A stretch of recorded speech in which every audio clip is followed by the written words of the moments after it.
I'm hungry. Let's hunt. Well, hello there. I'm just gonna get a couple of things set up whilst I wait for people to jump in and start talking up a storm. All three of them.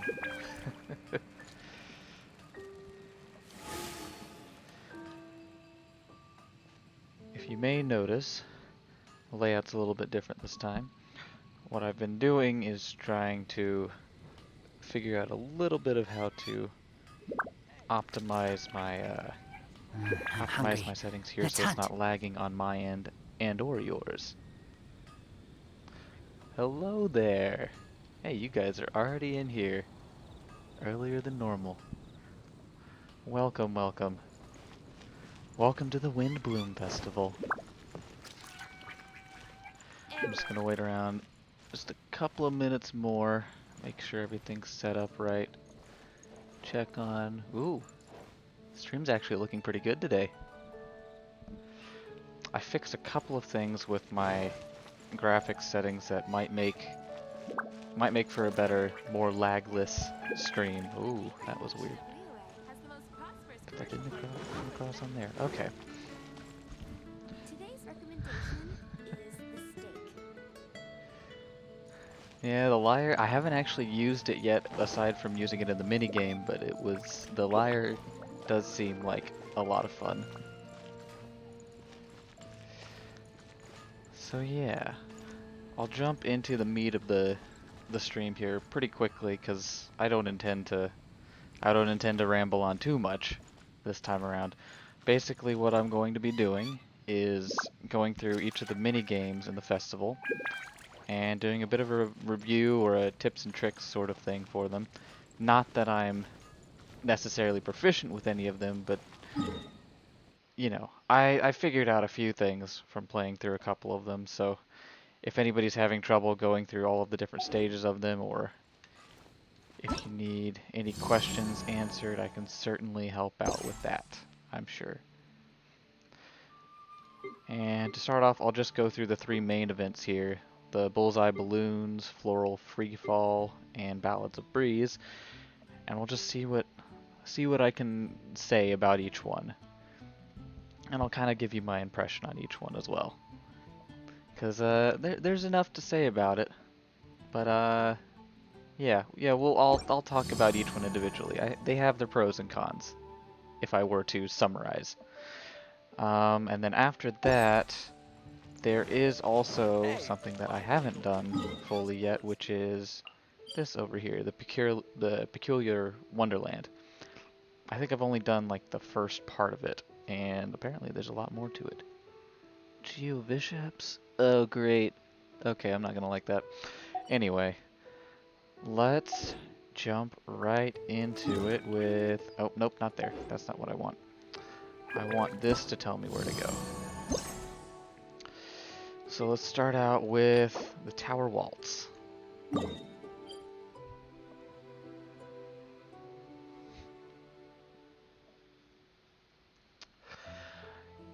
you do the Wonderland with me? Since I'm trying to go through this pretty quickly, probably not tonight, but maybe on another night I can do that. Yeah, sorry to disappoint. But yeah, I'm just trying to get this in kind of quickly, and then I'm going to attempt to edit this video down more than a normal stream. That way it'll look a little bit nicer on YouTube. But you know, in order to do that, I have to actually spend time editing, which I think I've only done once so far, and it cut down the size of the video, but it didn't look like anything great.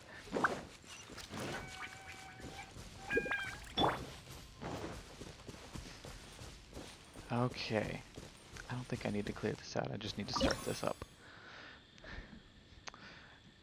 Sorry to disappoint you, Umbra, but you were not hashtag first. Anyway. Alright, so whether you do or don't know what the event is, this is essentially an archery mini game. We're just shooting a bunch of balloons in order to gain points. The gist of it is you want to try to keep up a combo. Try to keep up a combo of hitting balloons in succession. So it's not actually about whether or not you miss each balloon, and I'll just start it while I talk about it, so that there's something to see. But it's not really about whether or not you hit balloons accurately. If you miss a shot, oh, are they really still on the tower? Focus. Ah, I'm gonna. Oh, okay. So they just. I didn't realize that the enemies would still be in the challenge. Anyway, yeah, it's not about whether or not you hit the balloons, because as you see that little combo thing up here. Ooh, there was a notification, a follow notification. Dracona, thank you for following and being the first one to actually trigger that alert box. Congrats. Alright, what I was saying. Okay, watch that little combo notification up there. And you can tell that whenever I hit something, of course it resets. It's just a little timer, but it's not about, let's see if I shoot these really quickly. Combo of 3, 4, 5, but if I miss and I shoot back at that, the combo actually keeps going. So it's only about timing whether or not you keep that combo up. It's how quickly can you get to that next balloon and hit it. And as you can tell, these balloons are kind of like spawning in waves continuously until the time runs out. Oh my goodness. I'm not doing well right now because I'm not focused on actually hitting things. Wow, okay, that was bad. So yeah, what you generally want to do is go for speed and not spend too much time either on these charged attacks, kind of like I'm doing. But yeah, just like this, in quick succession, just aim at your next balloon and launch an arrow as soon as you can. If you miss, don't worry about it. Just go for the next one in line, the closest one you can get to. That was not what I wanted to do, but okay. As you can see, when I hit those, I get a few more points, of course, because the orange balloons are worth more. And you don't want to hit the red ones with the heartbreak on it because, of course, anything with a heartbreak has got to be bad, right? But it'll lose you some points, as it describes on the menu. So yeah, just in quick succession, do as many shots as you can on as many balloons as you can. Keep that combo up. And I'm going to go ahead and challenge this again real quick. Keep that combo up, and you'll maximize the points you can get. Okay. I thought we were in the challenge, but I guess not.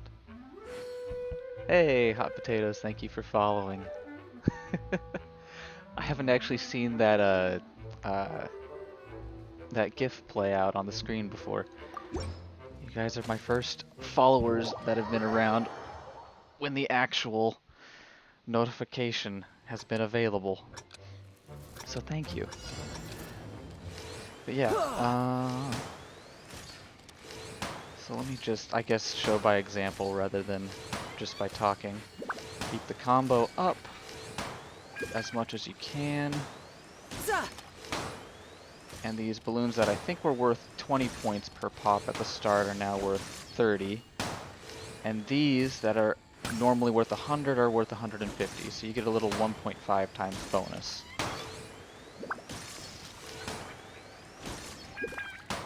And it gives you a little bit of time. When you see those highlights coming up, you know, of course, that it's going to...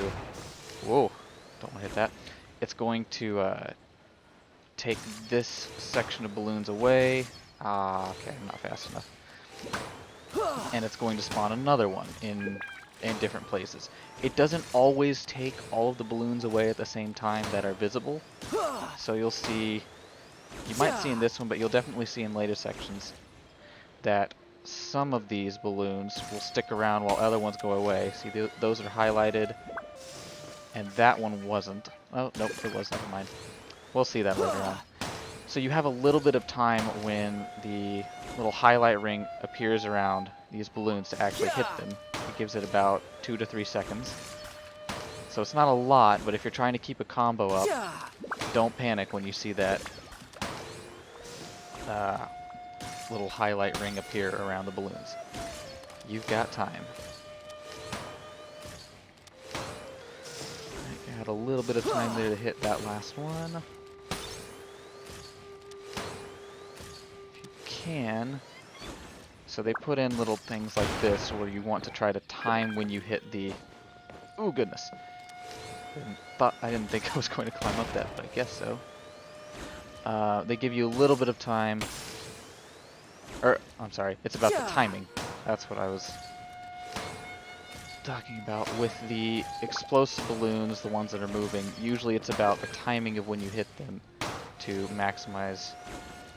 That'll determine when you maximize your points, which I did not there. So what I would have wanted to do was wait for these balloons to show up over here and then hit the explosive, which may or may not be obvious.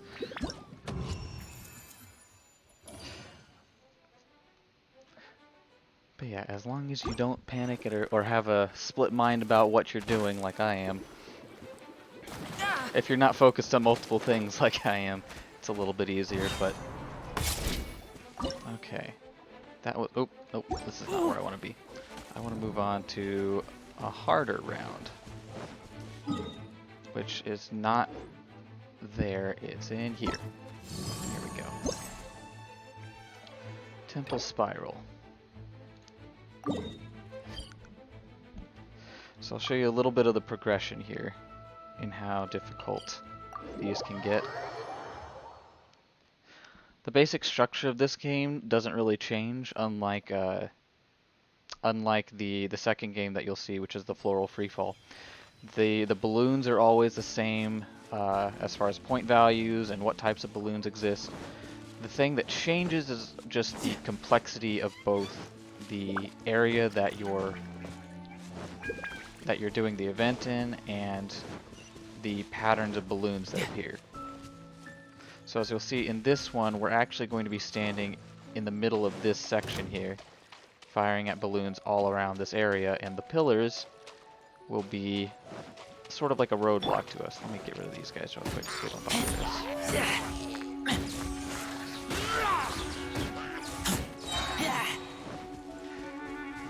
Yeah, Sky Guardian, it is looking a little bit smoother today. I changed like 2 settings in a different menu than I had before, and I think it fixed maybe half of the problem. There's still a couple of issues with lag and things, but you know, we'll fix that in time. Alright, so here in the second challenge, the key is going to be looking for openings. In the start here, it's not that much different than our first challenge. You've got a couple of interesting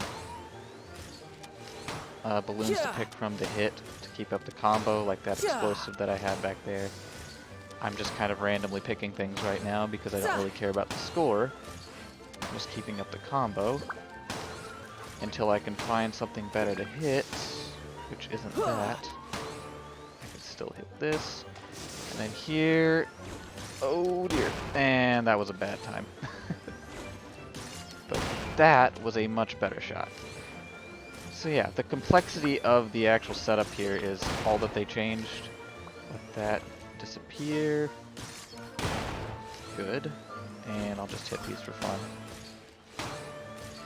And as you'll see, I think in the next round, they're going to start using the pillars a bit better.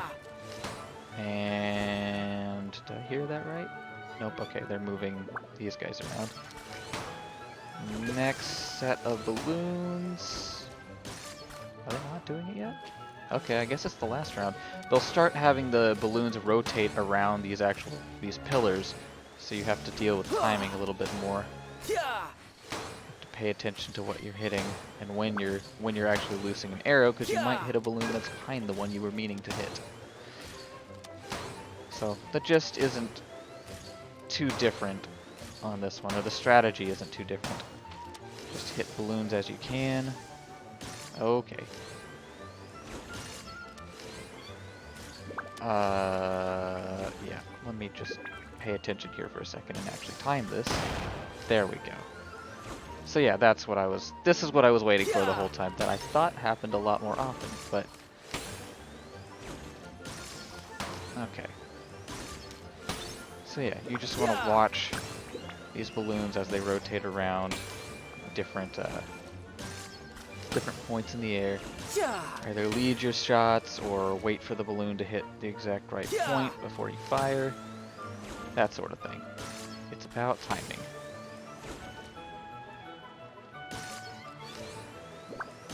Ugh. Is that any good? Actually, that was good, wasn't it? Let me check real quick. Was that one of the scores that... 3,200. Was that a good score? Ah! No, I have to actually check the event to see. What was the... Yeah, that would have just beaten the highest score there. Okay.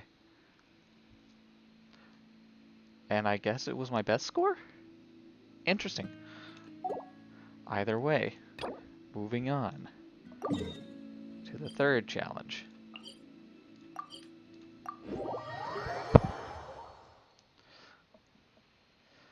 So,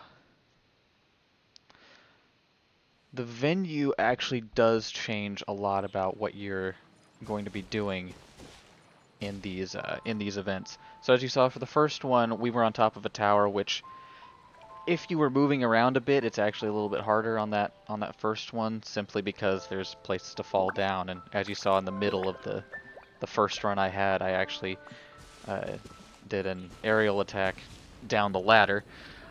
So just watching your footing there is key. But you don't actually have to move around a lot to hit anything with the first place that we were at, with that first tower. In that second place, you do want to move around a bit just to get better angles on the balloons, but you don't have to do much more there either. In this area, however, you are a little bit limited. It's not so much about... By the way, where is the actual signpost? Oh, it's over there. My goodness. I'm just standing around here by the statue. Anyway, it's not so much about like moving around. It's kind of back to the mechanics of the first section, since you don't have with the tower, because you don't have much space to move around. You're actually just standing on the island in the middle here. So it's very much a stronger test of timing and accuracy, because the game expects that you're learning by now. Or at least MiHoYo does. So there's a couple of simple stationary targets at the start to warm you up. Go ahead and aim for those yellow balloons as often as you can, just to get the extra points. A couple more here. And then pretty soon they're going to start adding in the moving targets. Oh, that might have been low. But as I mentioned before, it's still fine. Okay. Oh, there we are. Alright. Timing. All about the timing, except when they just give you stationary targets still. Ah. This pattern I really liked seeing the first time that I went through it. So yeah, you can do that in, I think, 3 shots each time. Just aim for some of the ones... Whoop. Aim for the explosives when they're closest. Okay, that had a little bit of lag on it, but that's fine. That right here in the center, but... And then I'm looking for more explosives this time, simply because when I was doing this for points the first few times around, which was, I think, a couple days ago, I wasn't paying attention to all of the different setups that they had here, the different layouts for the balloons. I was mostly paying attention to, ooh, how many of these orange ones can I hit before time runs out. So that right there is something that I remember paying much closer attention to the first time around, because these little orange balloons actually respawn throughout the course of, as you see right there, throughout the course of this ending section of the event. So what you're going to want to do is focus on them, if I could hit them, which I'm not doing a great job at right now. Because if you can do combos off of them, you'll be maximizing your points much more than you would otherwise. Since each one is at least 100 if you don't have a combo, and it can go up to 150, it's much better than just hitting all the green balloons. And as you can see there, we got a pretty high score, which was a new record. Not bad. So yeah, just focus on the orange balloons a lot for this area. Simply because there's plenty of them to go around, and there's a lot of very easy combinations to get if you get the hang of it. It just takes a couple of tries, and then that ending section where you have groups of those 3 orange balloons, definitely aim for the combos there. And look out for when you can time those explosive balloons, because they will do a lot for you. Do I remember where the last event was? No, I do not. I actually have to bring it up on the map. I know the last... Whoops, that's the wrong one.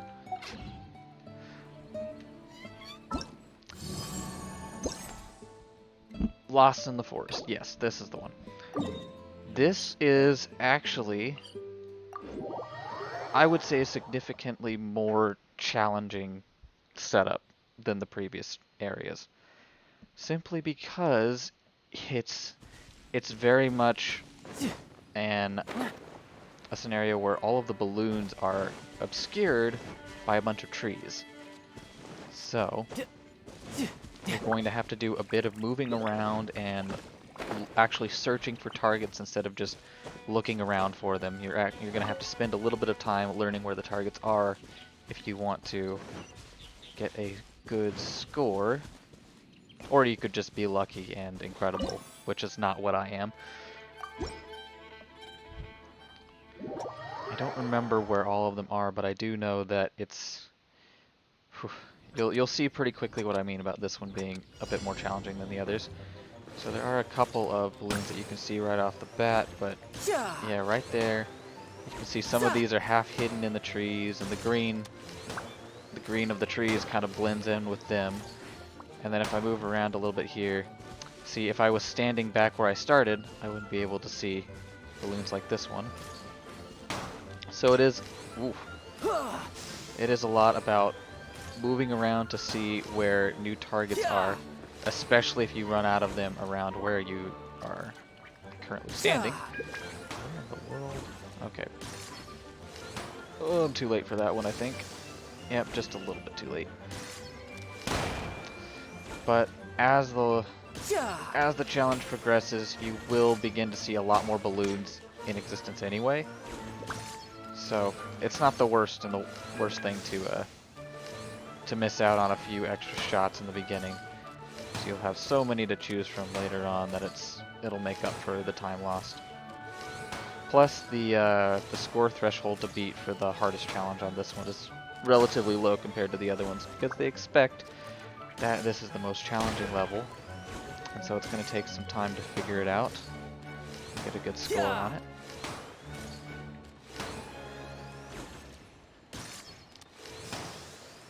So yeah, as we have about a minute and a half left here before we finish out this event, and whoa, those are moving faster than I remember. Huh. Did that just settle down finally? Goodness. Nope, nope, no good. I'm not good enough to hit that. Ah! Yeah.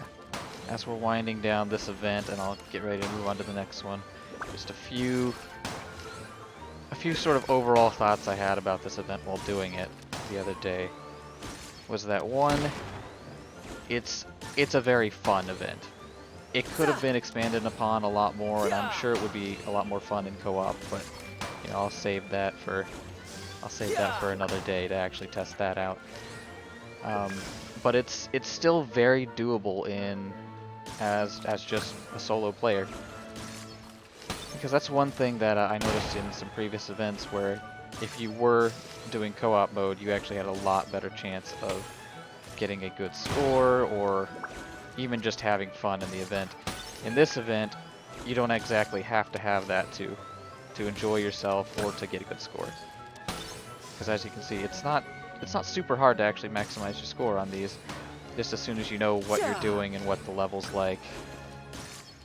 Once you get the hang of wherever you're at. Ooh, I think that's actually a better score than I had before. Interesting. And I don't know what else to shoot, so. But another thing that you may or may not have noticed, depending on how much you play the game and whether or not you use this, I'm not actually using this feature, the actual stance change to do aimed shots all the time, for a couple of reasons. One, well, I was going to say one is because of the vision change. Simply having this kind of focuses in your vision a little bit more and consistently keeps it there, so you don't have as wide as a peripheral view as you would here, but it's a pretty minor change. What I do this for, though, is specifically so that I'm not sort of locked into this movement style, so that I can run a little bit more freely and look a little bit more freely, because if I were to, right now I can move pretty well, aim pretty well, turn pretty well, with good speed and accuracy. Whether or not I actually hit balloons is up to me, though. But if I go into this aim shot mode, it starts to feel like my view is a little bit locked. I can change direction and whatnot pretty well, but if I wanted to, say, switch over to here, I'd have to switch out of the stance and back into it, or I'd have to spend time actually moving my mouse and picking it up off of my desk and moving it over a couple of times in order to see behind me. So I like to mix it up between just, well, I like to simply run around in the free cam and then just do this sort of short charge shots that I need to.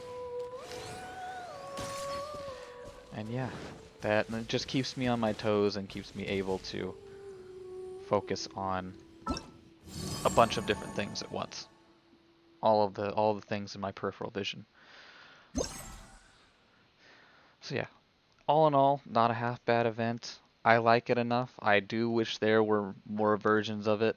And I wish there were a few more balloons and different mechanics going on, but you know, it's the first time they've released this in game aside from, I assume, in the beta, so I enjoy it. And I would love to see more of it in the future. So, moving on from that, straight into our floral freefall at Falcon Coast. Say that 10 times fast, I dare you.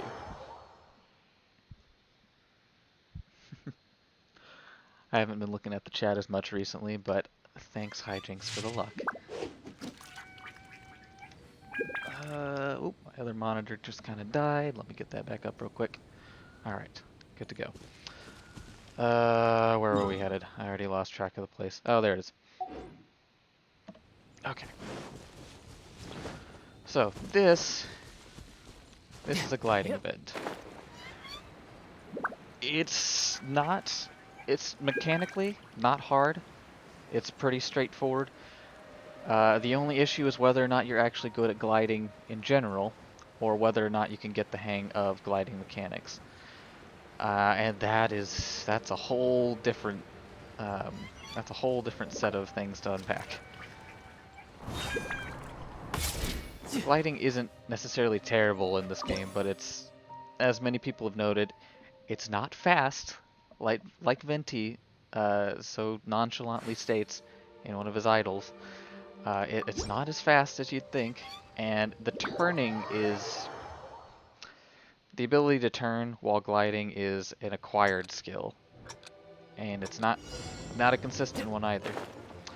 So what we're going to do in this mini game is we're going to jump off of the starting platform and glide down to collect these little orbs, which if you've been to Dragon Spine you may recognize these. What do they call them? Fluorescent flower balls is what they call these. I don't know why. They're just little they're little animo orbs, basically. In any case, glide back and forth here. Try to avoid that little brown ball beneath us. It's supposed to obscure our screen, which I'll run into one of these in a bit just to show you what it looks like, but you know, it's nothing special. It's kind of like if you're playing Mario Kart and you get a blooper on screen that just inks your screen and turns it black. It doesn't actually hamper you from seeing the rest of the screen. It's a little bit of a nuisance. So here, I'll just dive down into this one and you'll see what I mean. Yeah, it's like, great, I can still see the majority of the screen and it's not that obtrusive. But anyway, avoid those, avoid whatever the special orb is in each one of these mini games, and they'll change. And I'll show you in each one what they do. Some of them are actually useful, most of them are, but usually they're a little bit annoying, so you want to avoid hitting the little special orb. Also, you saw a couple of those flowers that I was gliding to. Those give a number more points than the normal flower balls, so I just try to aim for those. This, you want to try to land in this, the finish line garland.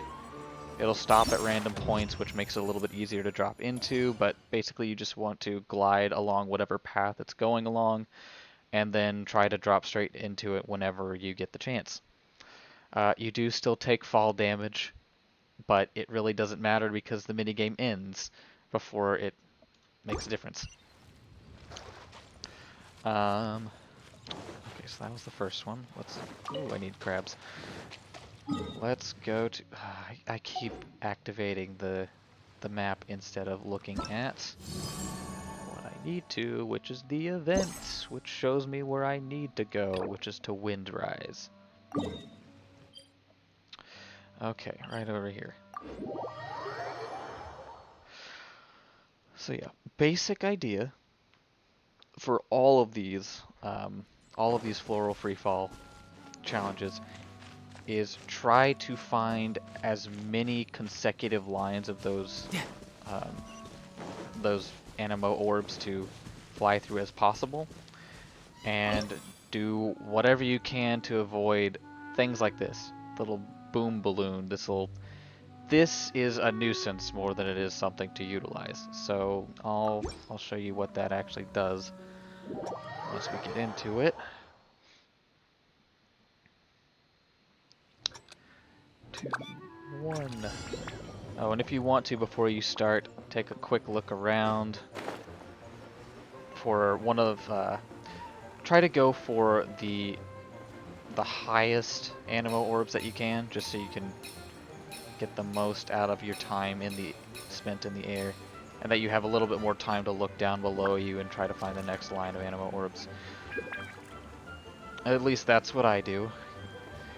They kind of spawn in layers, as you can see. There's only 3 of them appearing on screen right now, and then if I go down here and collect these, and I'll... Oh boy. See, a little bit of a nuisance there. Then once I collect all of those, more things spawn on screen. I can't reach both of these, I don't think, so I'm just going to take the one.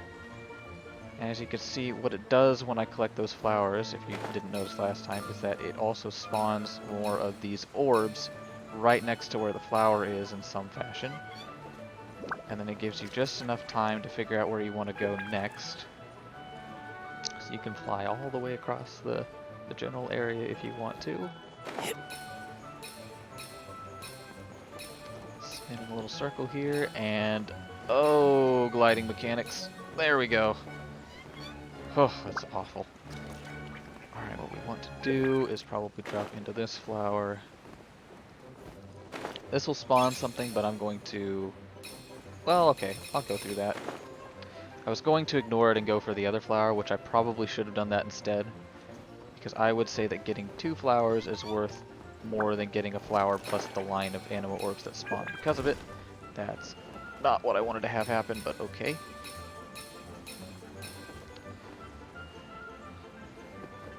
Alright, and then we have plenty of time here to glide down and drop into the garland. There we go. Not half bad. I'm going to go ahead and do this again to see if... Well, actually, it doesn't make a difference whether I do or don't. I'll just show you in the next one.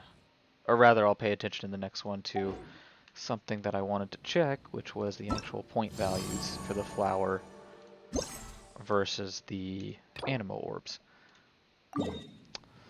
Alright.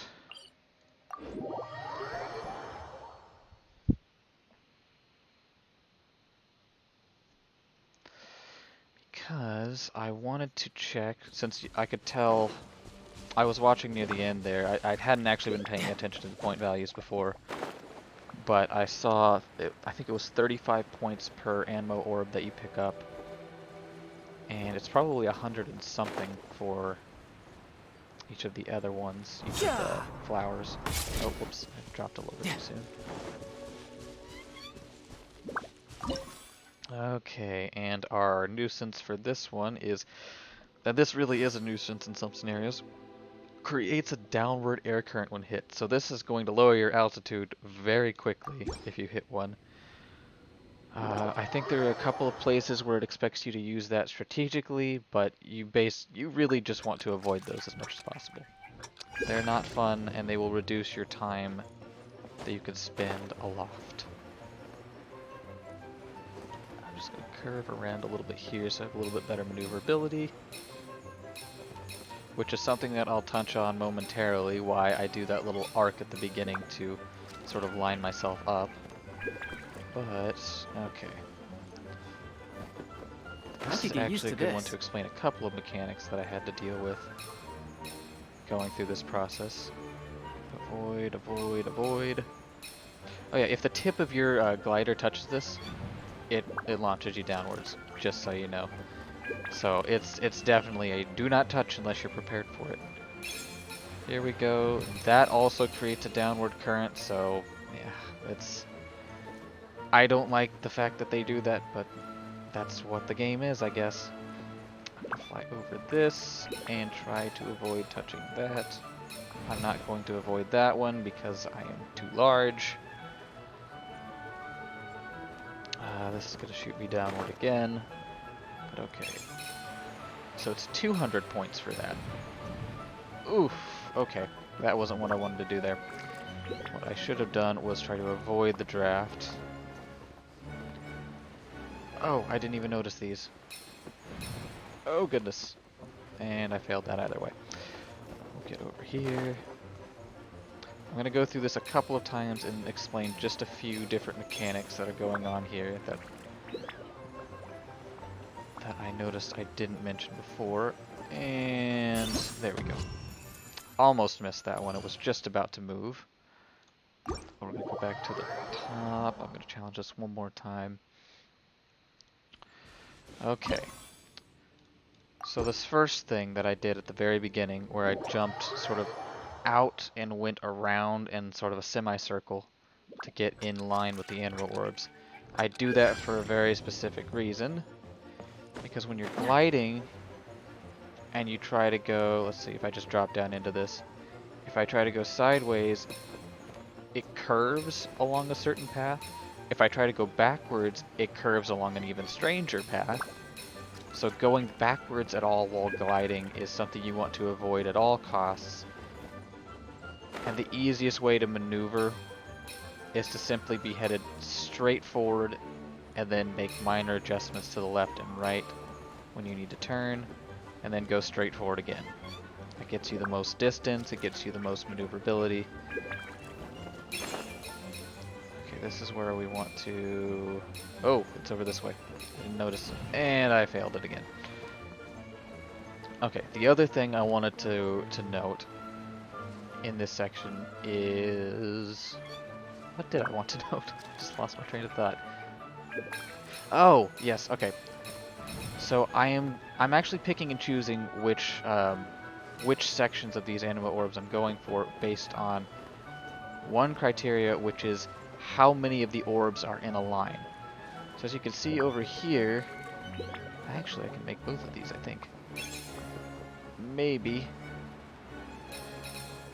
Oh, it gave me a little bit of a wind boost there to get to that. You can tell more at the top than you can down here. If I look down right now, you see there's a couple of different paths I can kind of choose to go for. I could have gone for this, actually. But over here on the left, we have these 4 anemo orbs lined up into a flower. And over here on the right, we have these, what is that, 8? Sort of lined up. If I were to maneuver this perfectly, I could still be in line to hit that flower. And I was not able to do that perfectly, because it's hard. But I'm trying to maximize the number of objects that I can hit, so I choose different paths based on that. I try to find, I think it's 8 is probably the longest line of anemo orbs that you'll find, and then if you can find a line of those that allows you enough height to run into a flower somewhere else, that's something that you might just have to gauge, but you can gauge it pretty easily, I would say, which paths are feasible to choose, what will get you more points than going a different direction. But of course, it'll take maybe 2 or 3 tries to find a perfect line or the path that works best for you. And it'll probably take more than one try to avoid the objects on the path that you need to avoid. But it doesn't take a perfect run to get a good enough score or to maximize your points here. It just takes getting maybe 3 or 4 good lines and making sure you collect up to about 3 flowers, and then practice landing in the garland a couple of times, and you've got this event on lock. Assuming you can manage the gliding mechanics, that is, which that's a hit or miss on even the best of days. Vortex balloon. This one actually has a use in this stage, which you'll see here in a minute. And I say it has a use as in you can actually utilize it to help you, and you kind of need to in a certain scenario. It's basically a mini black hole, I guess I'd call it. It sucks you into a central point, and it keeps you there. And to some degree, it could even I could get used to this. pick you up if you're below it. So, see there, I went for one of the longest lines I could see. Over here, I'm actually going to go for this line of 6 instead of that line of 7, because I don't think I'll do well with that. So if I were to hit one of these, which I won't here, but I will lower down. I'll get these real quick. Now I'm going to try to hit this flower, and we're going to see, it might create a vortex here, I don't remember exactly. Okay. So there you go, that's what the vortex does. It pulls you into a central point, and as long as you move, it actually pulls you up. It pulls you back towards the central point instead of just pulling you into a line and then letting you fall. Can I get to both of those? I cannot, so I'm going to go for just the flower. And then right here, keep moving. Right here, as you see, all of those little anemo orbs were in a line. If you keep moving while you're within the vortex, it actually brings you back to the central point, and you can stay aloft in the same at the same altitude for as long as you need to collect all those orbs. I don't really want to do this. I actually want to go into the other one. But yeah, as long as I'm moving, it keeps me aloft. If I stop moving, it starts letting me drop. But if I make the most of it here, it'll keep me in that central point, and then I can just move left and right and back and forth to get all of these that I want to before the time runs out on this, and then I can run into this line and get that flower, and then head for the garland.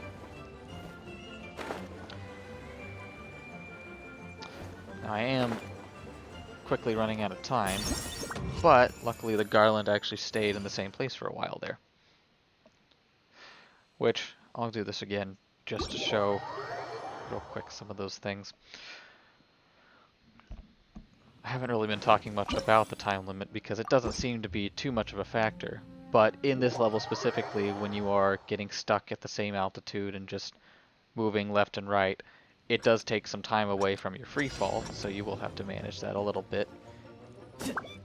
So don't hit too many of the vortex balloons. Hit specific ones, just so that you can manage your time a little bit better than I did there.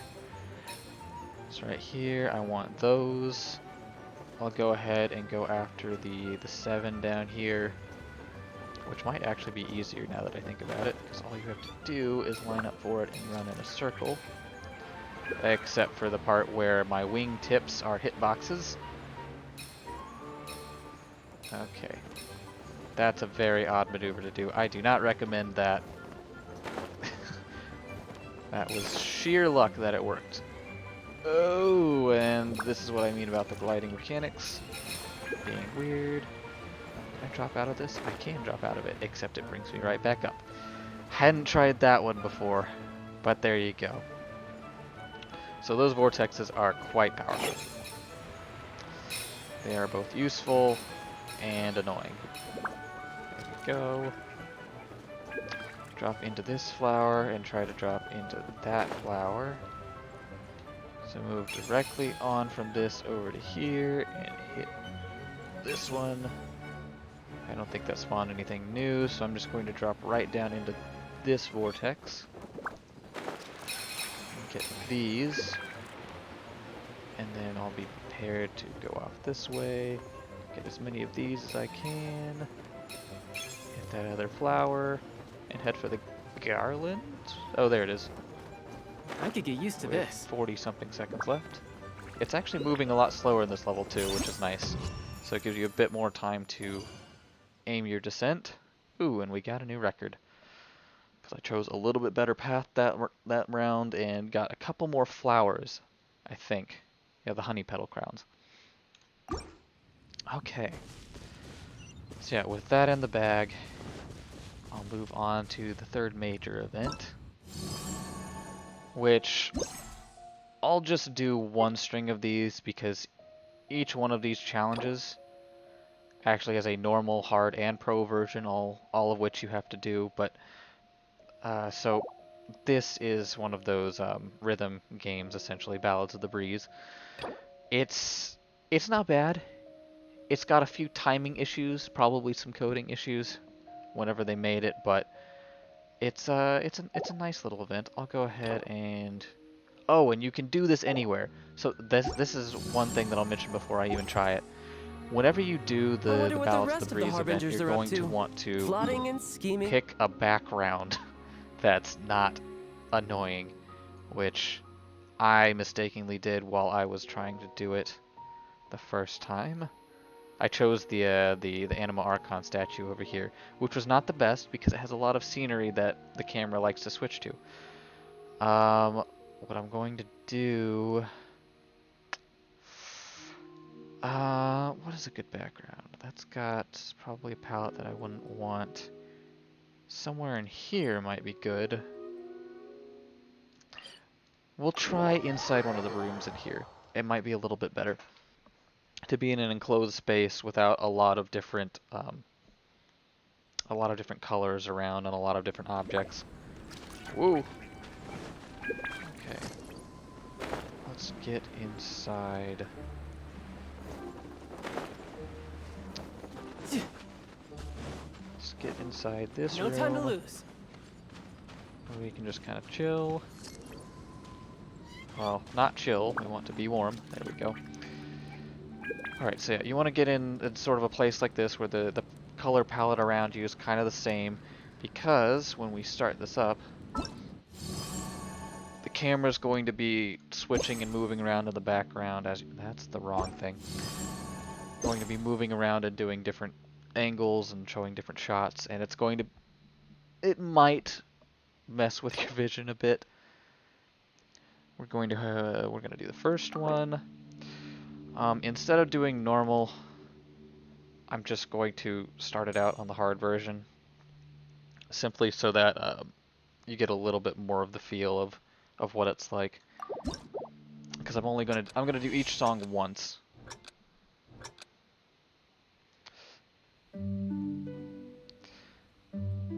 So it is a pretty simple rhythm game. The only thing to get used to is having both hands on the keyboard and trying to coordinate. So it's a coordination game.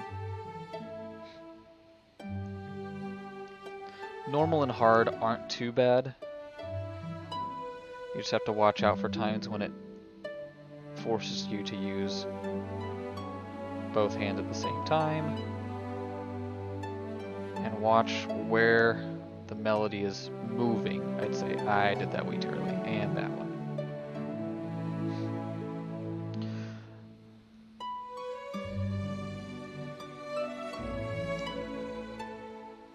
And as you can see, it picks and chooses.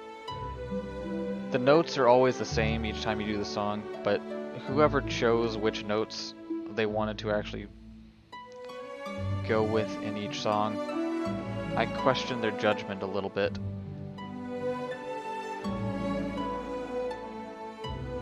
Because I know these songs, and oh, I was pressing the wrong buttons there.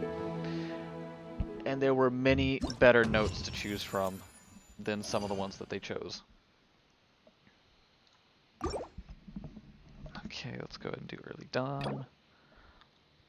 The last one I'll actually do on Pro just to show you what the change is there.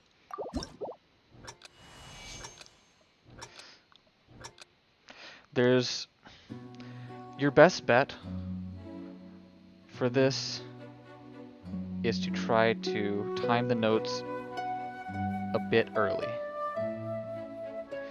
because it's much more forgiving if you time them early than if you attempt to do them on the note's actual beat, strangely enough. And I'm not the only one who's noticed this. I actually just watched a video from Tectone that confirmed exactly what I was thinking, which is that yes, not all of these are timed well.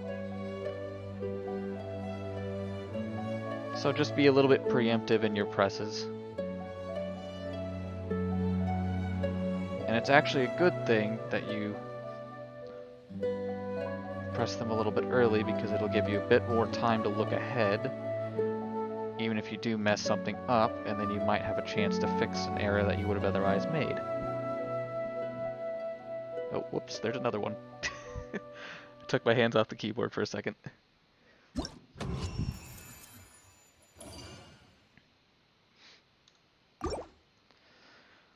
They chose some good songs for these, though, at the very least. I am a fan. I'll go and do the pro version here.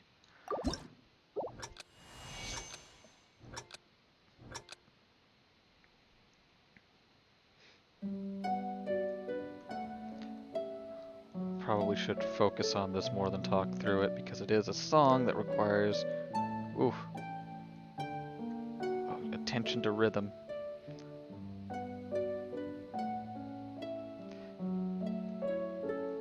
And if you know the songs, I think I may have failed one there.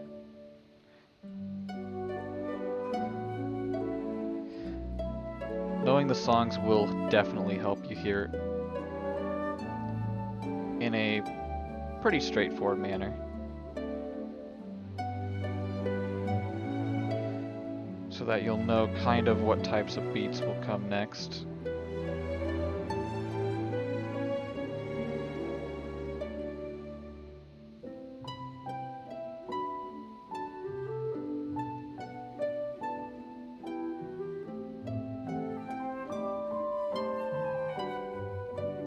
I didn't realize that those were both hands, but I think I got them. Possibly.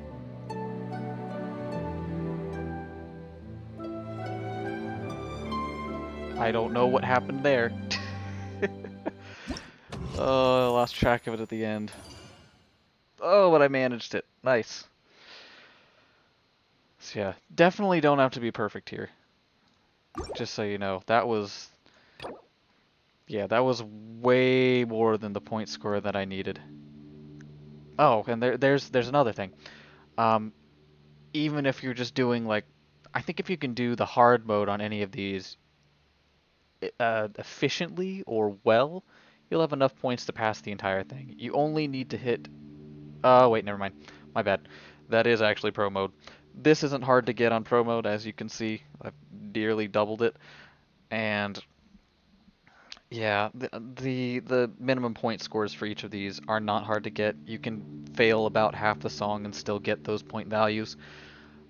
Just if you're having trouble with it, I would suggest listening to the song maybe once or twice through, and maybe if that doesn't work for you, trying to memorize a couple of the sequences, like the ones where it does maybe one here, here, here, here in quick succession, where it just does a couple of different sort of patterns that you can recognize. There's a little bit of a coordination challenge to getting some of these, but as you could tell with the last bit of the one that I did in the last round. Oh dear, I'm gonna have to focus on this one.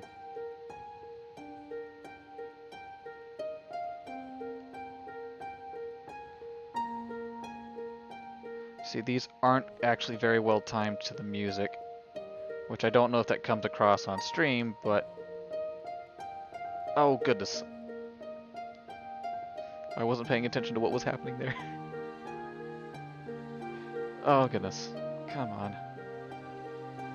I'm having to hit these much earlier than it's coming across. Also, I don't have my hand on those keys anymore. Ooh, goodness. I don't know what's going on there. Give me a minute. So, this is one thing that I do like about this event, is that it's definitely challenging to a fair degree. Not that the event was actually made quite fair enough, simply because it has poor timing. But then again, I guess you could make the joke that so do I. Ha ha ha. Okay, I'll actually focus on it this time, see if I can get one better score than that.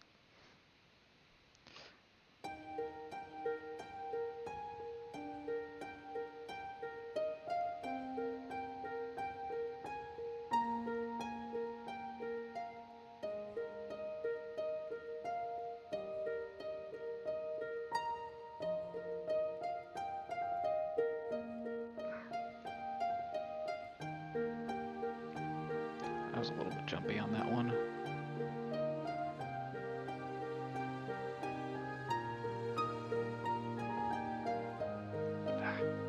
That's another thing I don't like.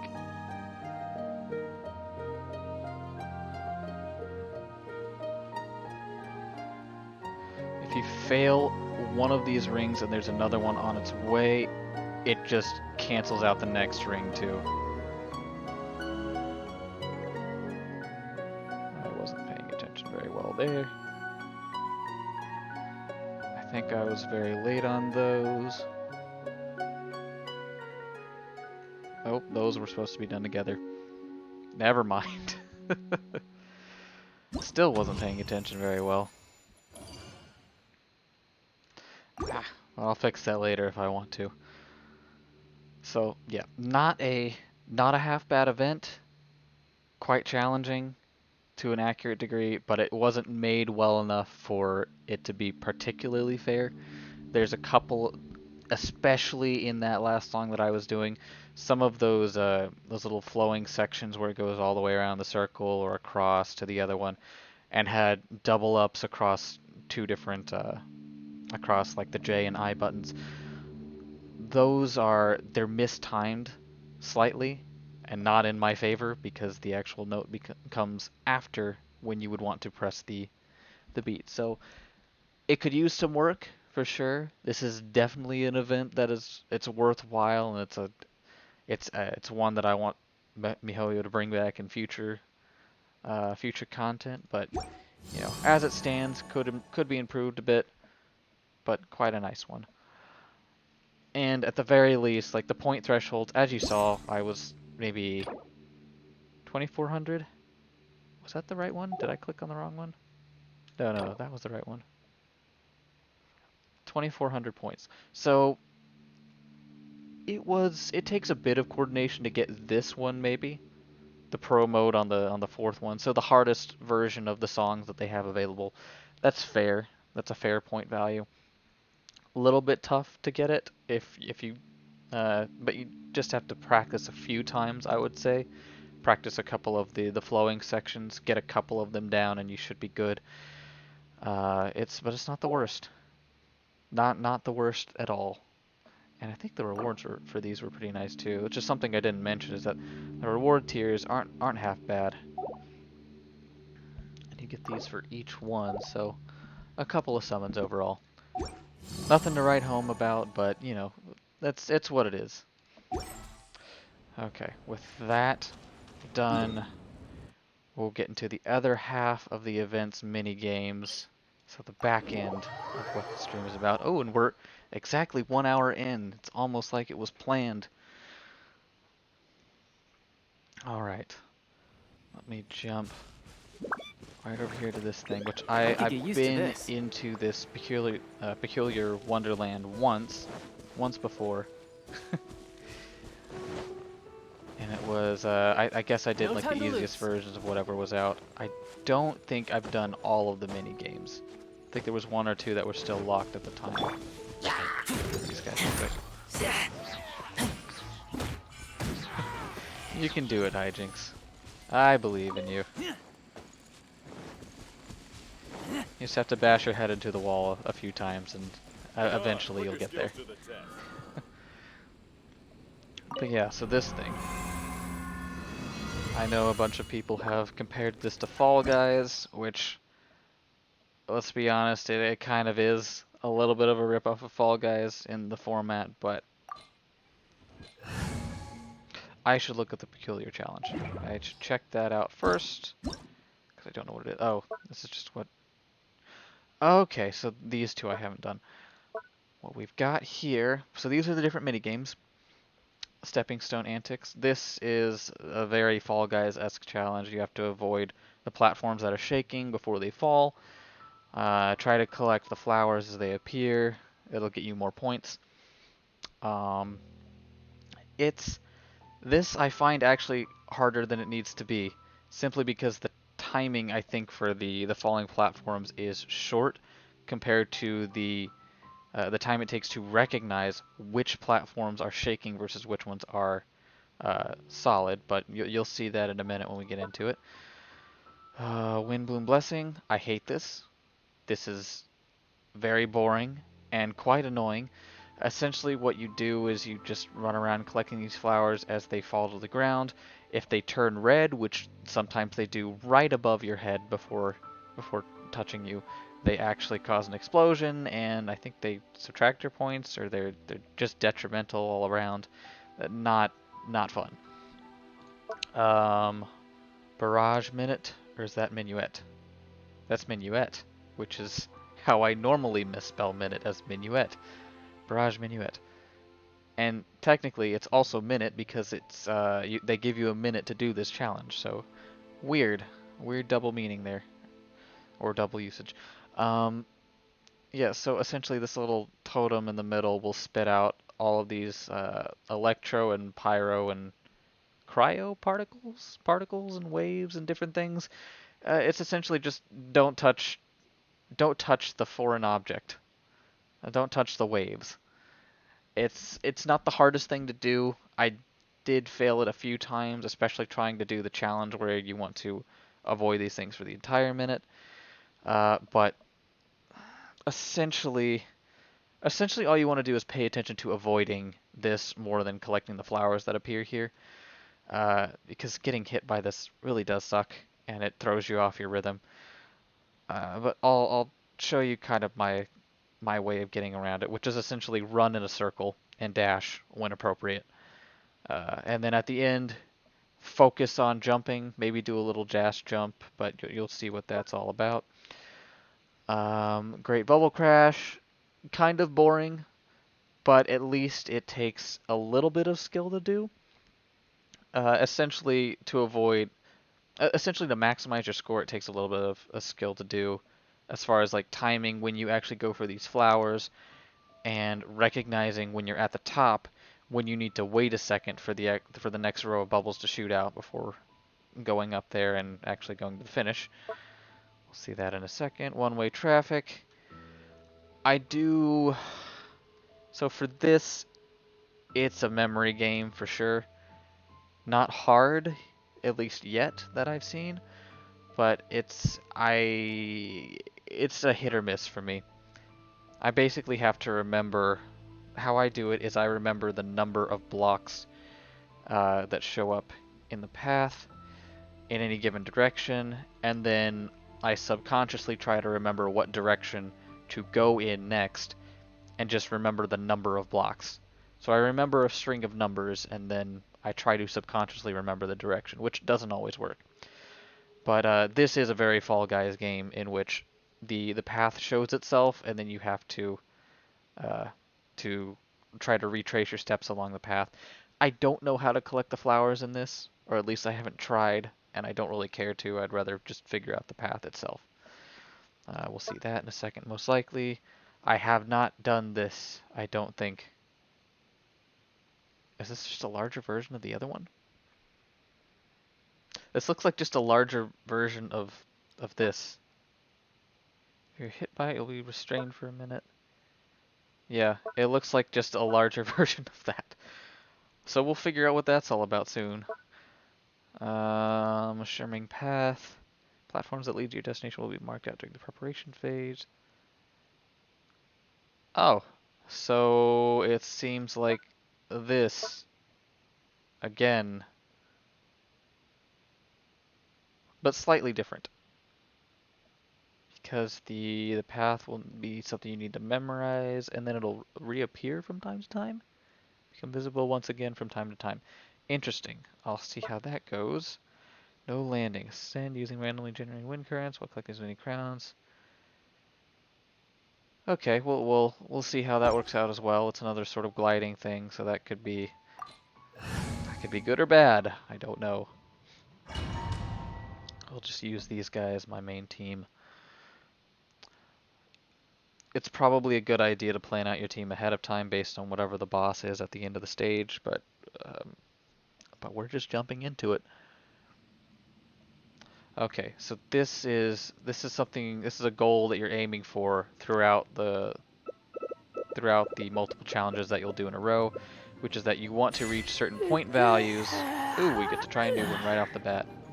You want to reach certain point values so that you get bonuses in the end stage where you fight a boss. Landing. Okay, gotta get over there.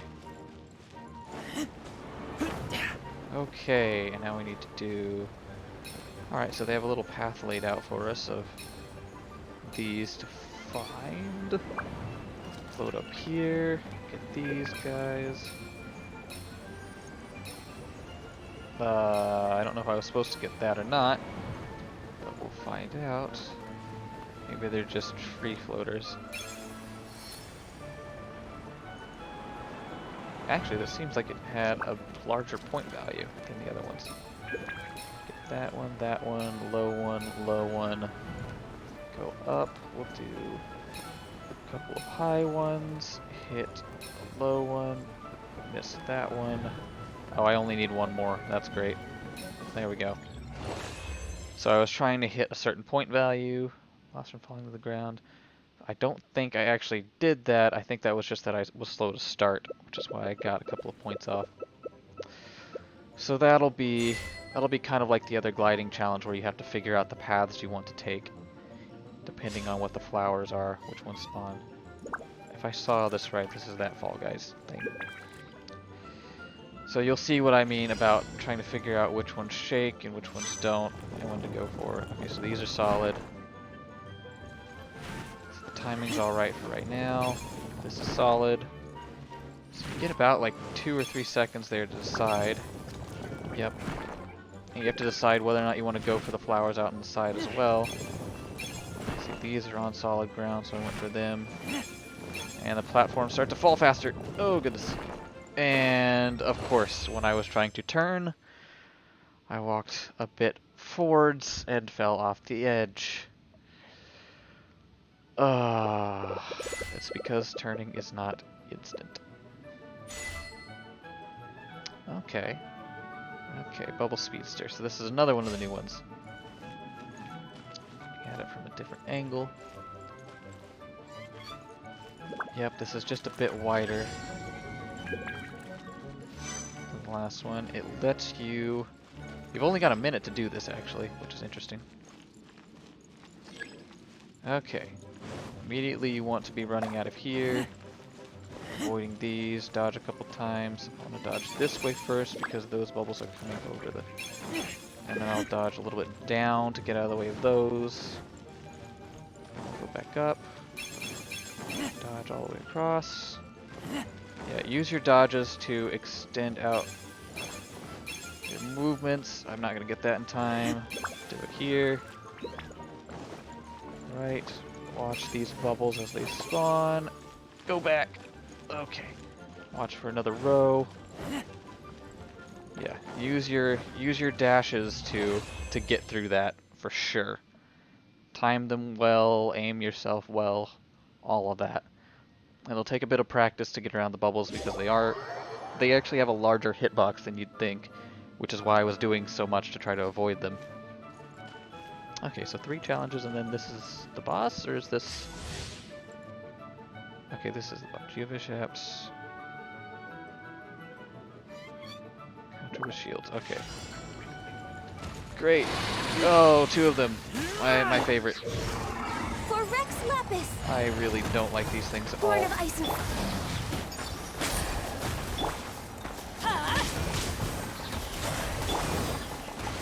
Okay, that's not what I want to do, but it's Just fine. let your guard down.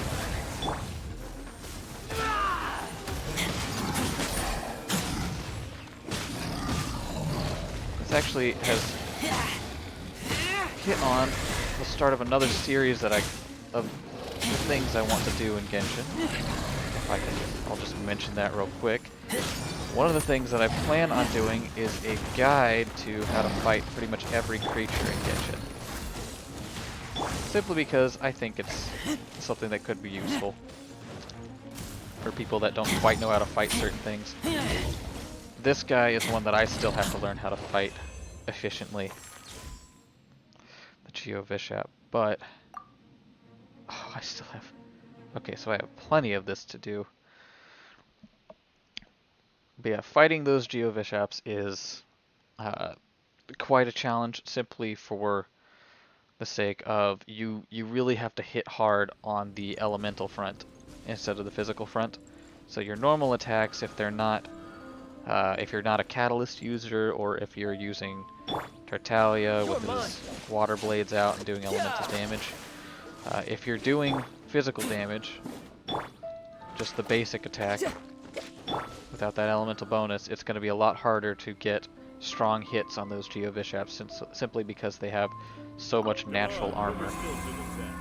We'll go back into this a few times until we get through all of the mini games, by the way.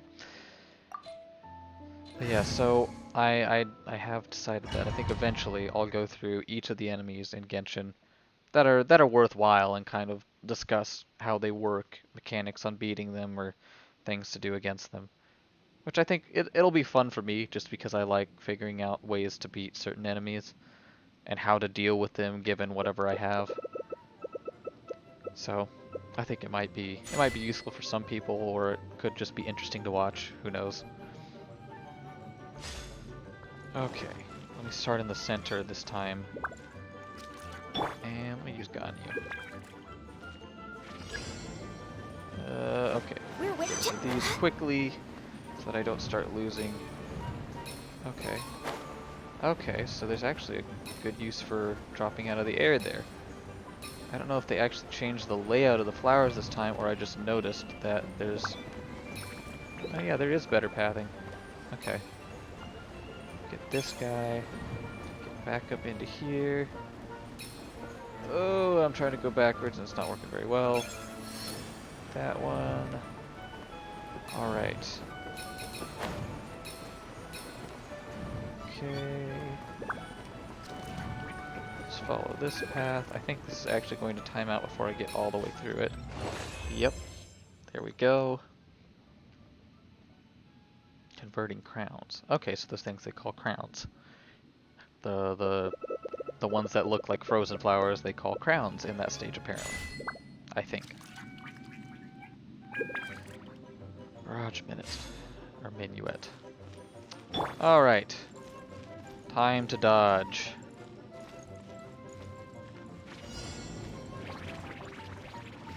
So this first stage isn't anything to... Oh goodness. It's not that hard. But as you notice, here in the back, it spawns little area of effect damage circles. Just want to avoid everything that the little central pillar sends out. Collect flowers when you can. Okay, this one's going to alternate, I think, between different directions of waves. I've tried to jump over these before with limited success, so I wouldn't recommend jumping over the waves so much as dodging around them. And then here in this last phase, you're going to have to jump over these specifically. Probably want to jump over them while going forward as well, because doing it in any other direction might give you worse timing results.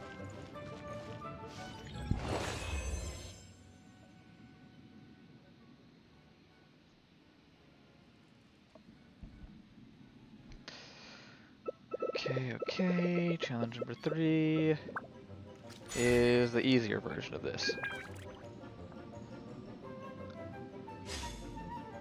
which starts from this side. So you can get a little bit of a look up the path here. I'm kind of all over with the information that I'm giving you right now, but that's just because these are very short mini games overall, which makes some sense. I mean, it is a mini game, but for things like this, I actually would like... Can I actually dodge that? I can't. I can't dodge that, because they meant for me to be entirely off the path at that point up here. Which, wow. I haven't actually had to use this before. Fair enough. I didn't know that they sent out the unavoidable combinations every now and then, but I guess they do. And, yep, just barely got clipped.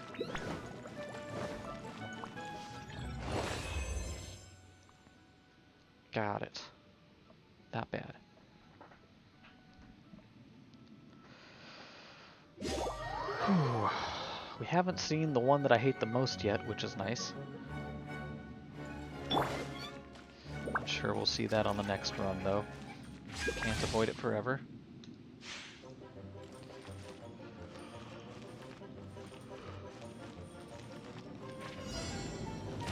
No touching.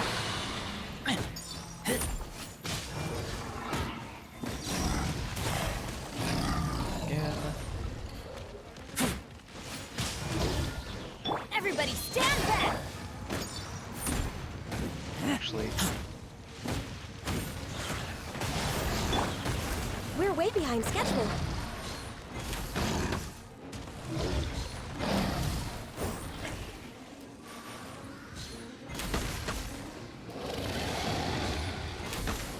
No touching.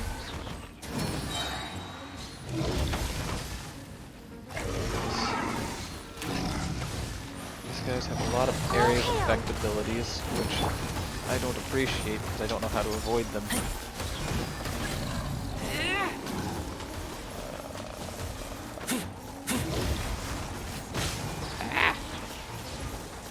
At least I'm still alive. Adventure Oh, I don't know how to avoid this. Oh, because it like tracks you. Get out of here.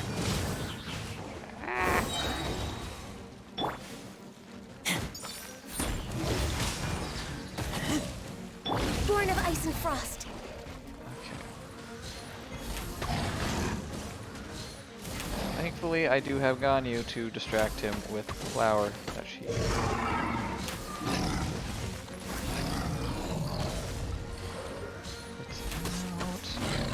Perfect. I say perfect, but that was actually, I think, a little bit worse than last time. Okay, I'll do I'll do enough runs of this just so that you guys see the path running mini games and the other flower fall that I despise so much, and then I'll go back over each one to tell you just kind of my perspective on the whole thing.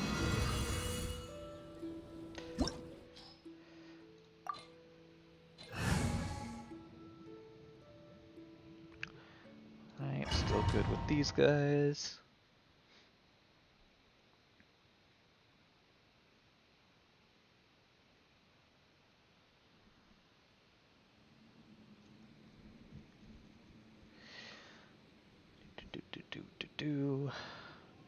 Alright, what's up first? Path running? Oh, this thing again. Man.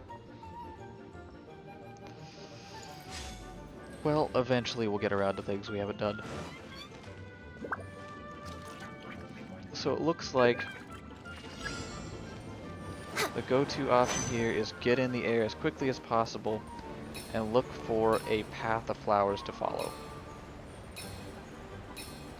Don't be afraid to go low. Oh, and I'm trying to turn around right here. As you can see, gliding mechanics are certainly the real challenge. Oh, I'm gonna touch the ground here. That's unfortunate. Okay. I'll drop into these columns if I'm careful enough. Oh, I should have just kept dropping. Okay, I'll follow this path. There we go. So quicker than you know it, this one goes right by. If you can get around the challenges of gliding in one direction and then having to quickly switch into another, which means messing with going backwards while gliding, which is essentially impossible. If you can do that, then you've got that event on lock. Pretty much.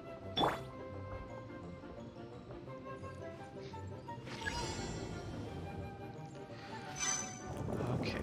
I should always pay attention to what you're standing on, because I wasn't doing that there, and I could have very easily fallen off the edge.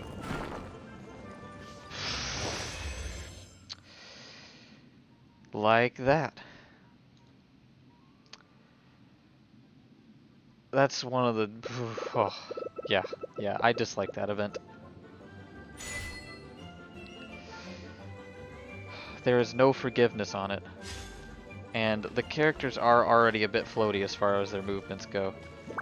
So if I want to jump and move, when I land I still move forward a bit. It's not an instant stop.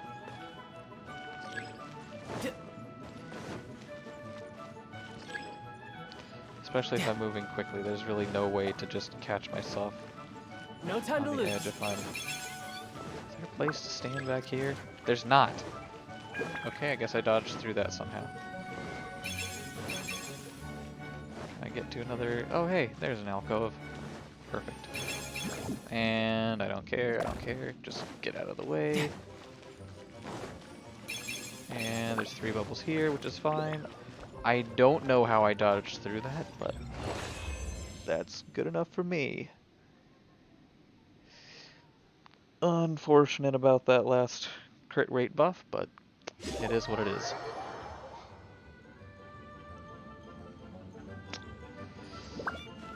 Okay.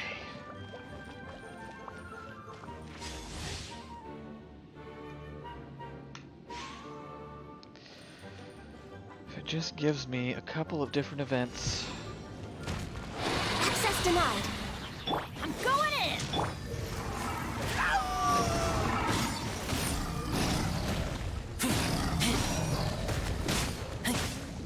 Oh my goodness, no. Stop that.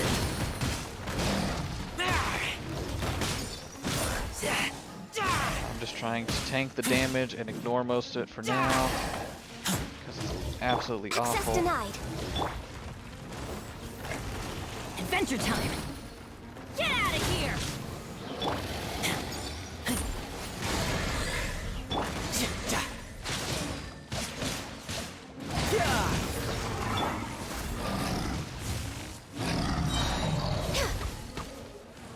Okay, whatever these stage effects are much worse than just fighting Blaze over. these guys straight up. Oh goodness. As you can see, I nearly died in like an instant there. Shouldn't let your guard down.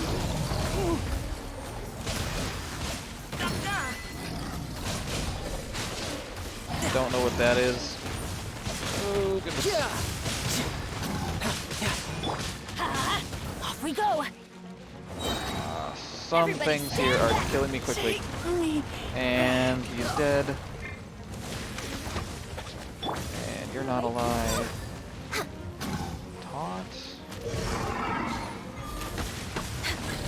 Okay, one of them is down. This is awful.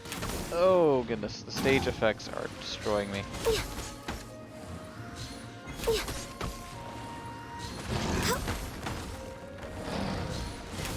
We're way behind schedule.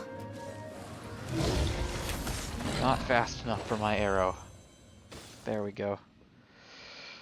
Okay, that was not the best. But that gives you a little sense of what you have to deal with in this thing. If I remember correctly, co-op in this makes it a lot easier. So if you're doing this challenge, do it with a friend. If you're doing the Wonderland at all, do it with a friend. Because I think your point totals kind of stack. And of course you had multiple people to do that last fight, which is always nice. Yeah, it's recommended. Okay, so just as a reminder what we want. We want the shimmering path, one-way traffic. And I don't want to do this, but I will if I have to, simply to show it off. It's not worth it, though. It's very not worth it. Very boring. And quite annoying. Yeah, as an overall sort of... The whole peculiar Wonderland itself, I think is a little underwhelming. There's some good content in here, but it's so short. And it's very unsatisfying and a little bit unclear for a couple of things. It just feels like they kind of threw it together.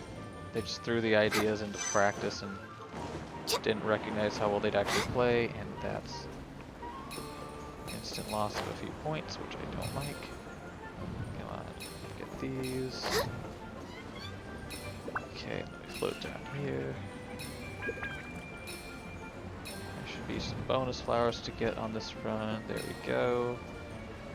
This guy, this one, these. And I need one more. Okay, there we go. Oh, cool. Okay, it didn't count me off for touching the ground at the start. That's nice. So that minigame would have been a lot better if it had a lot more time and a few more elements added onto it. This one needs more variety. Definitely more variety for the things to avoid. I stand corrected. I haven't seen this before. Oh goodness. This is harder. This is definitely harder.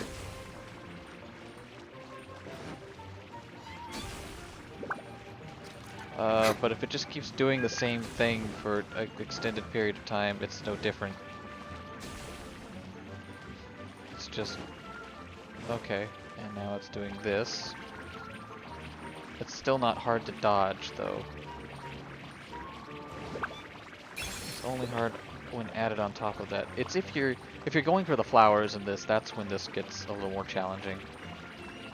But you don't need those to get the point value total. And then this isn't hard to dodge.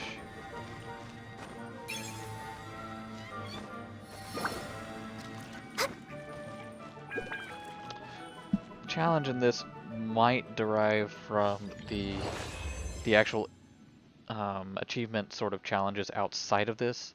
If you saw earlier, I think I got 2 achievements down here in the midst of this process, and there are plenty of those that I think I can get. Or rather, there's challenges within these mini games that I should be trying to complete, which I'll have to check on in the event tab after this. Oh, he's still dead. I didn't realize that it carried over. This could be bad. This could be very bad. I'm gonna have to use Ganyu for the entirety of the final fight. I don't need any more of the flowers. I'll get a couple just because, but...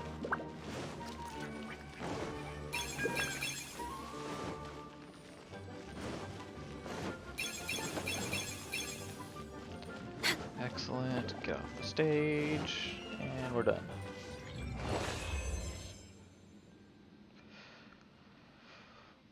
Okay, so I have to do the entire final fight with Ganyu, Bennett, and Tartaglia, which isn't the worst team if Ganyu's ult was up, or Bennett's ult was up. Oh no.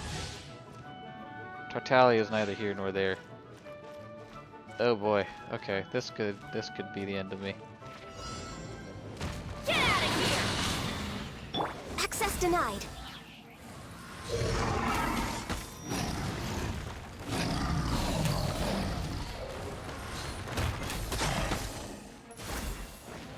Okay. Keep the taunt up. Oh goodness. We're way behind schedule. Bennett, help me. Oh no, I think he's gonna do something. Yep. That's what I was afraid of. Time. Get out of here! Dodge, dodge. No, not him, not him.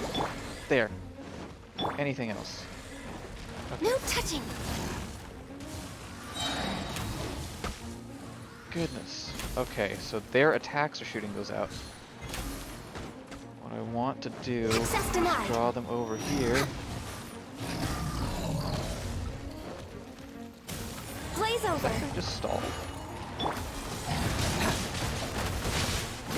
going in. And this is just Oh, right. and my healer is down. Great. Stop hitting that button.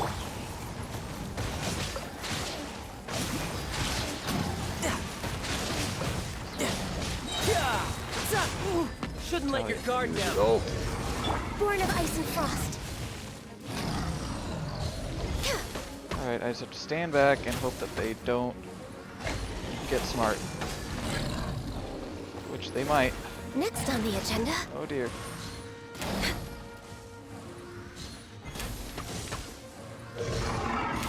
God, you do some damage. Oh no. No touching. Ladies and We're way gentlemen, this behind is schedule. why Ganyu is, whoa, the most overpowered unit in Genshin Impact. Ha! Everybody else died. Well, I think Tartaglia is still alive, but I'm gonna let him heal. He needs some help.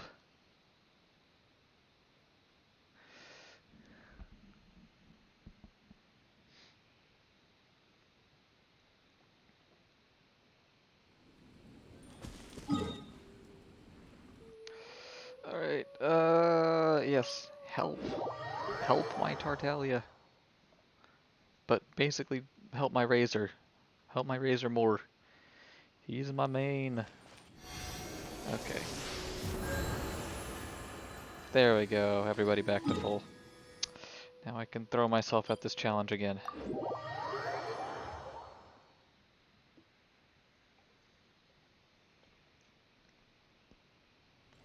Okay. Please give us the other 2 or 3 mini games that we need. I'll actually take either one of the path mini games at this point. That'll suffice. And I don't even care about the flower one. I just need one of the different 3 that we haven't done before. Hopefully 2 if we can get them.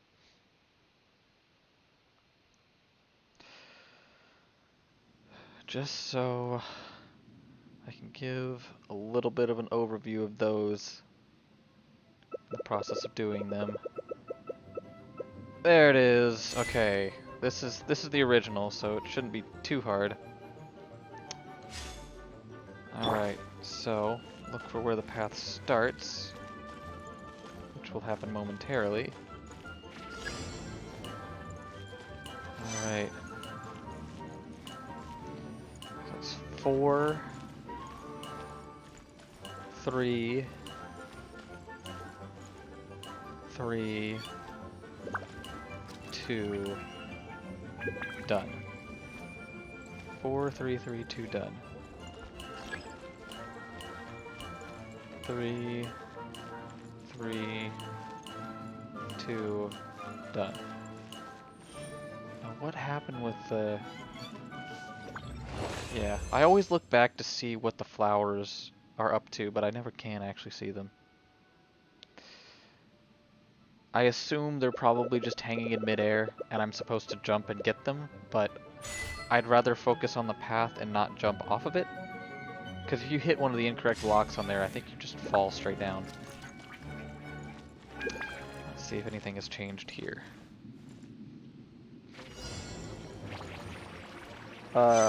Yes? Yeah, a little bit. Oh, I almost dodged into that one, which would have been not cool. Okay, those go away fairly quickly. So as you can tell in this one, like, my strategy is to stay sort of midway towards the back and then only... I keep kind of moving in a circle since this thing tends to spit out things to dodge in a pattern that is helpful for running in a circle. Make a dodge pretty much only when you need to, otherwise just try to stay in the same line. Watch the tail end of things. I have my hand on the mouse. Okay, I didn't quite get out of there in time. Pick up some of these to make up for my failures. Ooh. Okay. Got hit once. But as it says, the hits, you just have to stay under 4 and you'll be fine. Which should be easy enough to do as soon as you get the hang of running around in the circle or dodging things as you will. Oh, and this guy again. Great.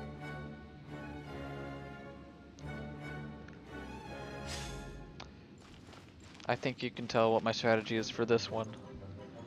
Dodge often, mostly for the sake of speed, and definitely once you get up to those flowers, dodge in a sort of horizontal line to collect them quickly and to get out of the way of the bubbles. So I'm going to dodge up here and dodge up to this line and across. Oop, didn't quite get all the way there. Go back to collect the 1. Start here at the edge, dodge into the center, wait, get these after that bubble passes. Alright, go up to here, dodge to get out of the way of the bubbles, try not to hit that last one. Go up here, there's a lot of bubbles that I'm going to hit anyway. Okay, get out of the way of that. Dodge through these, I'm going to get hit with the bubble, which is fine. Hit with one more, dodge quickly. Barely managed to get out of that one, but didn't lose too much time and got all the crowns, which is what's important here. Get all the crowns that you can and try to recover from getting hit by bubbles as fast as you can if you get hit by them. I don't know what happened that one time that I dodged through the bubbles with Tartaglia, but glad it did. Okay, this is fine. I know it's that. I know what that is. The ult is almost up with Ganyu. Put that on the field. And they're still coming after me. Don't follow me. Okay. We'll just let this be what it is. Born of ice and frost. That.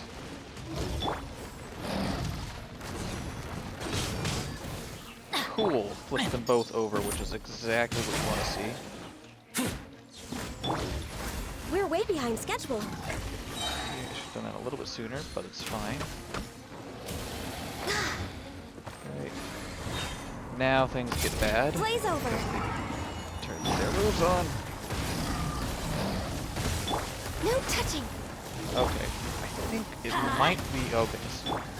It might be those, Oh boy. Switch, switch, switch. Adventure time. Get out of of here! Get out of there. Literally, Bennett, get out of there. And Gon, you get out of there. Gon, you get out We're of way there. behind schedule. Next on the agenda. Oh, okay. Need them to give me a little bit of a Access break so I denied. can taunt them.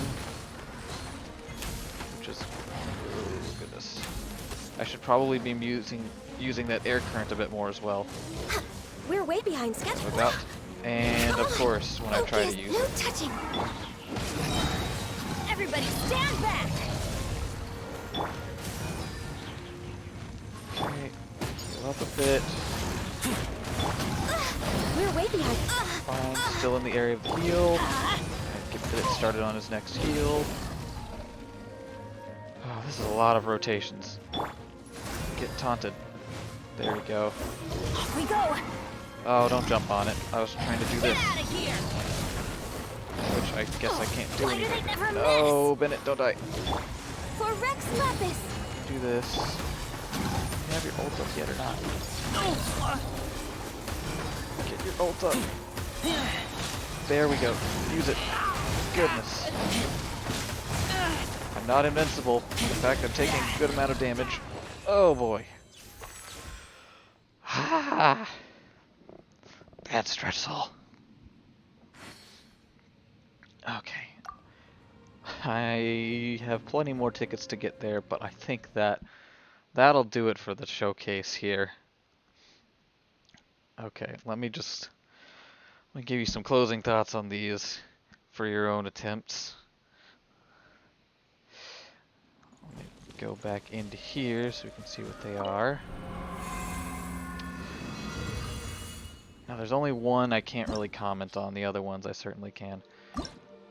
So what we've got here, as you saw, Stepping Stone Antics, it is definitely more about staying on the platforms than it is about collecting the flowers like I was trying to do. I keep trying to do it because I know the flowers are bonus points, but the main challenge is just figuring out which of these platforms is still and staying still versus the ones that are shaking, because even in this picture, as you can see, it looks like these three platforms are perfectly level with each other. This one looks like it's almost level with this one, but it's definitely shaking because it's not level with the one next to it right here. And it's hard to tell that from an angle when they're all so similar to each other and the borders are almost seamless. So it is definitely it's a visual challenge more than anything else. Getting to the platforms that are stable is a combination of just being able to identify very quickly which platforms are stable, and also knowing, well, is it too far away for me to just run to, or do I need to do like a dash and a jump? Because if it's, say, if the only stable platforms were over here from the perspective of the traveler in this picture, I'd have to dash and probably jump in order to get to it, and I'd have to time the jump so that I would land on the right platform and not keep running off the edge, simply because I would need a little bit of air time as the platforms fall beneath me to make it to the stable platform. But yeah, so there's a lot to consider here, and I'm not a big fan of this game. I've seen the way that Fall Guys does it, and I think I like the Fall Guys way a lot more. So there is that to consider. But anyway, I'm not a fan of this one. It takes a good amount of effort to do well, I would say. But good luck to those of you who do have to do that a bunch for all of these festival challenges.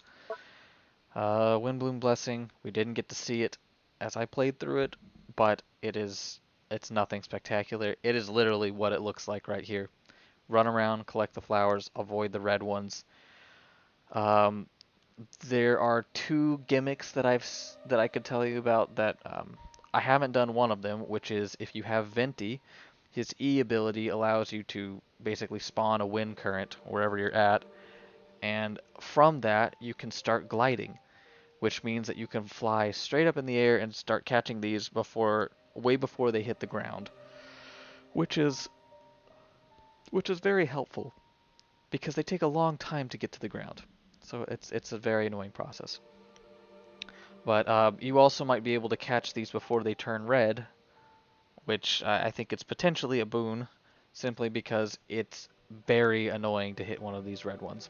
I forget if it subtracts points from you, but oh yeah, there it is, right in the print. You will lose points if you change one of the ones that changes color. So don't touch those. But it's also very hard to avoid them.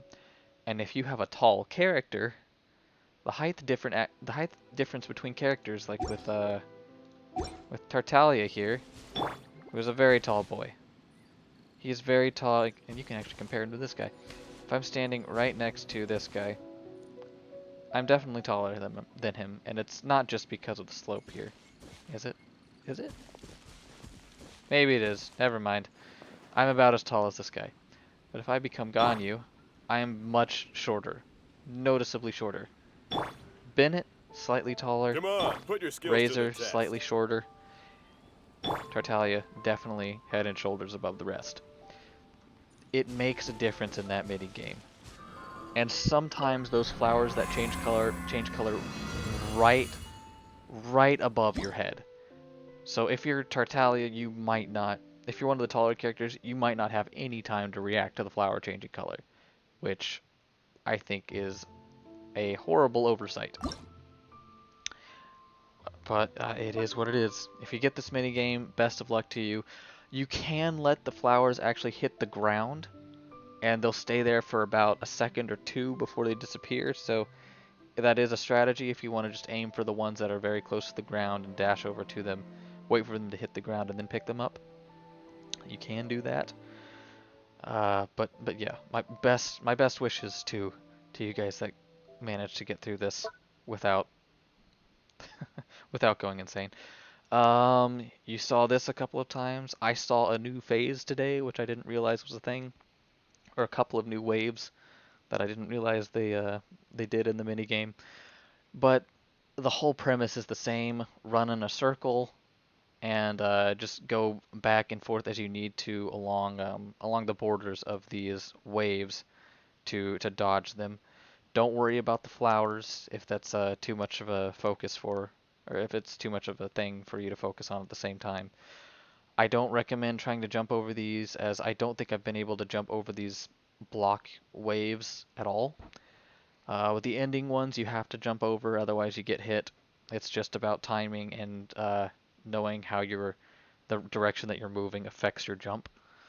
I don't know if it's easier to do it stationary or to do it while running towards the waves in the end that just kind of pulse outwards, but the way that I do it is, of course, running towards it so that I get a guaranteed jump in a direction over it to clear the wave. But yeah, just focus on dodging these as much as possible, and make sure you're watching out for those areas of effect that pop up at the back. They've got a little inner circle that acts as a little timer that expands outwards towards the larger one. When it hits the edge, it blows up. You lose a few points. So yeah, watch out for that. Move in a circle. Watch out for the areas of effect. That's about it. Don't worry about the flowers. Great Bubble Crash. Well, okay, let's do these two at the same time. The premise is the same. This one is a little bit more forgiving on the oh, or maybe it's not. Maybe I just didn't get a row of all 5 here like it shows. But yeah, what you want to do is focus on the fact that you have only a minute to get through this.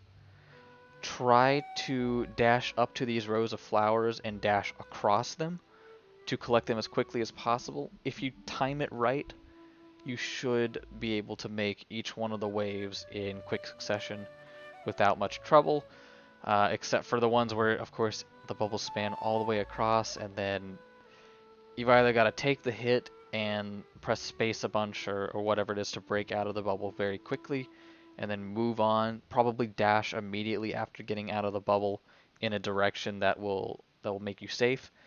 I'm sure they won't do 2 of these continuous bubble lines consecutively, so one right after the other, because that would be unfair, so there should always be a gap for you to go through.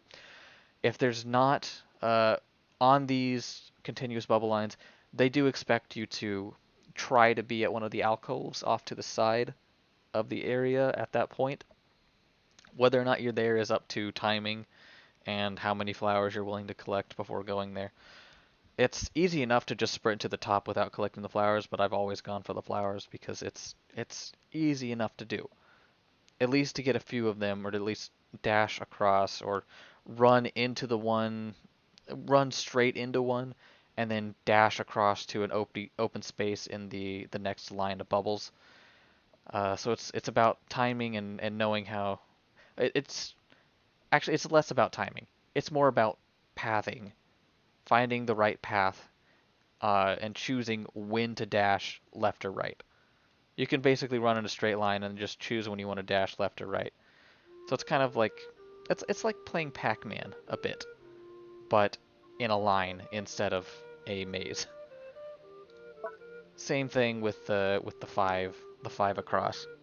It's just a little bit longer of a dash. It's more like a double dash to get across these lines, and you'll definitely want to pay attention to where the gaps are in each of these waves of bubbles. I didn't even notice where the alcoves were. I wasn't paying attention, but I'm sure they're there. Especially if these continuous lines of bubbles they come about once in a while, which I didn't see any of them. So it's the same thing. It's just a little bit harder to get across the area. You'll just want to double dash instead of single dash, essentially. But the premise is the same as this one. One-way traffic is the one that we actually saw out of the two of these. Let's see, memorize the correct path. I just want to make sure if this doesn't seem too much different. Will be marked during the prep phase, turn transparent when the challenge begins, with some of them because of it. Okay, visible from time to time. I'm not sure what it means by that, as I think it'll just flash them back into existence every now and then. But essentially it will show you a marked path, I think, or it will show you spaces that you can stand on, and then it will turn some of them invisible, like it shows here where there's just spaces. Well, actually, it'll turn all of them invisible, I think. And some of them will be there, some of them will be actual platforms, some of them won't be. If you've played other puzzle games, or if you've played like a free roam open world like Legend of Zelda Breath of the Wild, I think this sort of mechanic is in there, if I remember correctly, where it'll have just a field of things to stand on, and then it'll show you the path, then it'll take it all away, and you'll have to memorize it without being able to see what the actual path is. But yeah, it shouldn't be too much worse than what this was. This one, I mean, it paints the path for you. It's just a matter of your memorization skills, essentially. Knowing the direction to go in isn't too hard, especially since they tend to follow patterns with these pathings. They don't have a lot of different block paths to choose from, simply because it's like a 7 by something grid, 7 by 10, 10 by 10. They don't do anything fancy like going all the way back, all the way out to the end, and then going over to the side, and then back, and then forward. I don't think they do any of that. At least I haven't seen any of those patterns. All I've seen is them going forward and to the side, and sometimes going forward and back to the side that they came from. Otherwise, they'll go out into sort of zigzag pattern. So it's not the worst. It's a matter of knowing how many blocks forward you need to go at any given time, and then knowing the directions to go to the side, and keeping in mind just the number of blocks you need to travel in any direction. So you heard kind of the way that I did it, where I would have a string of numbers that I'd memorize. So for this, it would be 3, and then 2, and then 3, and then 2, and then 2, and then 2, and then to the end. So I'm memorizing the numbers 3, 2, 3, 2, 2, 2, end, essentially. And I know the path simply from the way that it looks, I guess, off of the start. But I understand that the path is going out and to the side, and then out and to the side, and it's not going further to the left, it's going back in on itself, and it's not going past here. But I also know the number of blocks I need to travel, so whether or not this was going, that this section of 2 going across here was actually 3 going across to the side all the way over to this line and going back across where I started. I know the number of blocks I need to travel, and I know the general pattern of what it's doing. It's sort of doing a snake pattern here. So I know which direction I need to turn, and I know in my head the next number in the sequence of blocks I need to travel. So that's the basic way I get through this. Not hard. Well, I say not hard. It could be hard depending on how your memorization skills work, but I haven't found it that hard. It's not, it doesn't seem as hard as this one at least. But who knows? I haven't played this one yet, because it won't give it to me. And last but not least, this no landing minigame. As you saw, there's nothing much to it. I wish there was a lot more to it. But just start quickly, look around for whichever air current appears. If there's not only one, there might be two, which I noticed there was at one time. But look for the air current, dash over to it quickly, and just jump into it. You don't have to worry about your stamina, of course, because you'll be gliding soon after that within an air current. So get to it quickly, because you don't want to be on the ground when these purple energies appear, because that takes away points, and that's not good. Other than that, it's essentially like playing the floral free fall. Find the right path, find a path that gives you a lot of flowers in a row, and they kind of line it out for you too. So it shouldn't be too hard to be intuitive about this minigame. Overall, don't like it.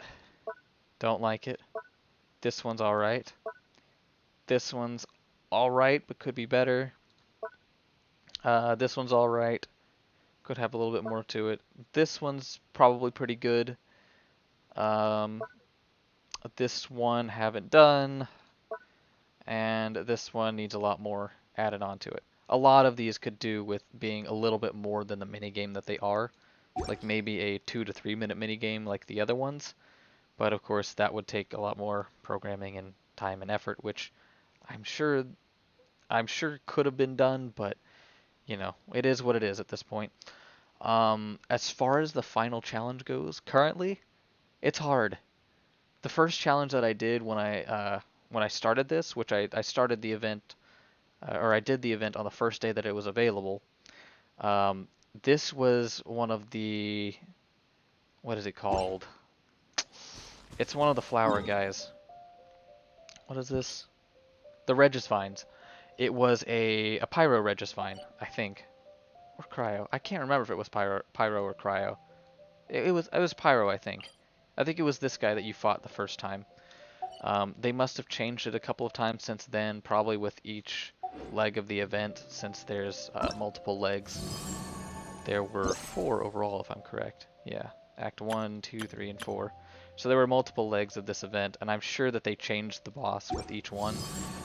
But unfortunately, I didn't get a chance to try out the other ones. Ooh, these are some of those achievements I was getting in the midst of doing all of those things, which I'll have to actually go back through these and finish the ones that I haven't done. But apparently, just by playing through normally in that Peculiar Wonderland, I actually got most of these done, which is not half bad. So I've just got a couple of these left to do. No worries. Yeah, in any case, as an overall view, Peculiar Wonderland, not bad. I would want more out of it, and I definitely, as far as those Geovishaps at the ending of this leg of the event, I despise those. I don't like the Geovishaps at all. I don't like their movement patterns. The Primo Geovishap, the actual boss itself, isn't half bad, but the ones that are just out in the world, the sort of adult but not giant ones, the ones that we just fought, those are just horrible. I don't like them at all. But that's just me. I find them very hard to defeat, and yeah, I recommend probably doing co-op, at least for the sake of making that last challenge a little bit easier on yourself. Put your skills to the test. At least, yeah. I do recommend probably doing co-op for this, just to make that last bit easier. Aside from that, mini games definitely would have liked them to be a little bit longer, but they're not the hardest thing in the world, and they are, in concept, they are pretty fun. I would have hoped they would have expanded on this a bit more. I think they're taking all of this out of the game soon to replace it with the next part of the event. I wish instead that they would just add on to this so that it has more mini games and more of a usage. But it is what it is. They made it how they desired to make it, and it functions pretty well. The mechanics aren't too bad. I find it a little bit underwhelming, but it's still good. It's still a fun overall event, especially combined with everything else that the event provides. So remember, it's not just this peculiar wonderland, it's also the bullseye balloons and the floral freefall and the what is it called of the breeze? Ballads of the Breeze? Ballads of the Breeze, yes. Yeah, all three of these are about the size of an event that I would want for the other ones, and that I would like these to be sized up a bit. So everything just needs a bit more to it, is what I would say. That's my overall take on it. But yeah, that's everything I've got regarding the event mechanics. If there's I know you guys have been silent for a little while because I've just been kind of talking through all the mechanics and things, but if you guys have any questions, if you have anything else you want me to weigh in on, this is partially meant to be something that I can just turn into a YouTube video for, or maybe a couple of them for little bits of information on each of the events. But it's also just me commenting on the overall event, things I like and dislike. The aesthetic of the event of the Windblume Festival is absolutely awesome. If you haven't seen it yet, Mondstadt is covered in flowers. I'll just run through that as I sort of wind down here. But yeah, if anybody out there, if you've got any comments on it, or if you want to ask me anything about it before I end the stream, about the events, about Genshin, No time to lose. about the next stream that I intend to do on Thursday. Oh, okay, I messed that up. I should have used Ganyu.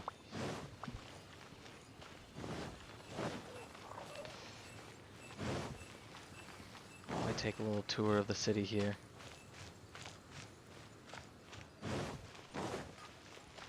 So as you can see, whoa! Wait, where did the flowers there go? Oh, there they are. They took a while to load in, my goodness. Okay, so there's, yeah, see all the flowers stretching across everywhere. Which is the point of the event, is the Windblume is supposed to be is the flower of Mondstadt, per se. But of course, everybody has a different opinion of what it is. And the point is that it really doesn't matter what the Windblume is. Because the Windblume is whatever you want it to be. It symbolizes like freedom of choice or something. Something ridiculous. Because they couldn't just pick a flower. Oh, my monitor went down again. Give it a second. Alright, there that is. Anyway though, I'll run right up to the statue just to show you what it looks like over No there. time to lose. See some of the garlands on the different buildings. All the different decorated potted plants and flowers and things everywhere. It really is a nice change from Mondstadt, and it's certainly an aesthetic that we could do with more of, or we could just leave it here, because Mondstadt looks much nicer covered in flowers. Much more lively. No time to lose. Here we are at the pavilion. And the statue all surrounded in a bunch of flowers. Oh, and as you can see here, my Windblume. I chose the dandelion because I'm basic. You actually get a choice of which flower to place there, by the way, so choose wisely, because it'll be there for the rest of the event. I wonder what it's like. Anyway, I think, yeah, if anybody, yeah, unless we have any more comments or questions, I think I'm about done for this stream. It's been a good 2 hours or so. Got through all of the content that I meant to explain and look at, so yeah, Sky Guardian, I do think Mondstadt looked good before too. It just looks a little bit more lively and bright with the flowers in here to me. So I kind of like it a little bit more, but you know, I've spent a lot more time in Mondstadt than I need to. So the change of pace is nice to me, I guess. Brace yourself. This is gonna hurt. God of Animo protect you. But yeah, so it's been fun. It is definitely been fun going all through all of these events, and I was certainly surprised that I was still able to not only play through them and kind of talk to you guys or explain a couple of things, but also get some new records in a couple of those early events, as you noticed while doing it. I didn't expect that at all, but yeah, May the God it's of been a Animo great protect stream actually overall. Because we've got 2 new followers today, which thanks again to you guys, especially for showing off for me the notification system that I had set up and hadn't had a use for yet. But yeah, thanks again to Dracona Ex Machina and Hot Potatoes for following, and it's been great. And thank you guys for commenting in the chat too. It's always fun to talk to you guys, see what's going on. Definitely come back sometime soon. Come back on Thursday, and I'll have Star Wars Fallen Order. I'll have that one up for you on Thursday. That'll be the stream focus then. We'll be going through the next part of the story. Probably around the same time, Dracona. It'll be likely 7 or 8 p.m. Central. It does a barrel roll. It'll be likely 7 or 8 p.m. Central, just because that's a sort of convenient time By for which me. I mean, there's Usually nothing it's to whenever kill. I'm done with dinner, basically. I really envy those with the God's eye. Yeah. Yeah, I definitely don't want to spoil things for anybody, but I certainly am going through the story of Fallen Order, for sure. I might have to grind out a little bit and re-figure out the mechanics, simply because it's been 2 weeks since I played. But and I've only played once. But we'll definitely try to have some fun, one way or another. And of I course, wonder what the if rest you've of the Harbingers if are you up haven't to. seen Plotting and the scheming other on an streams that I've ever done for grander Genshin scale, no doubt. or for Fallen Order, they're all on YouTube. And particularly for Fallen Order, that last stream, I even found it funny the number of times I died and the ways in which mechanics worked. So you might have a good laugh. I certainly did. It was a good time, and I'm assuming the next one will be just the same. I won't be any better, I promise.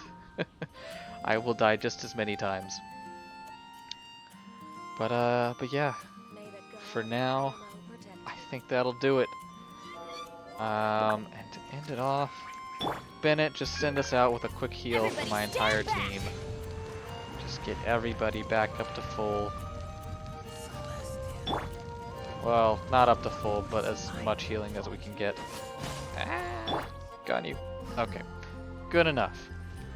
So yeah, thanks for being here, everybody. Hope to see you next time.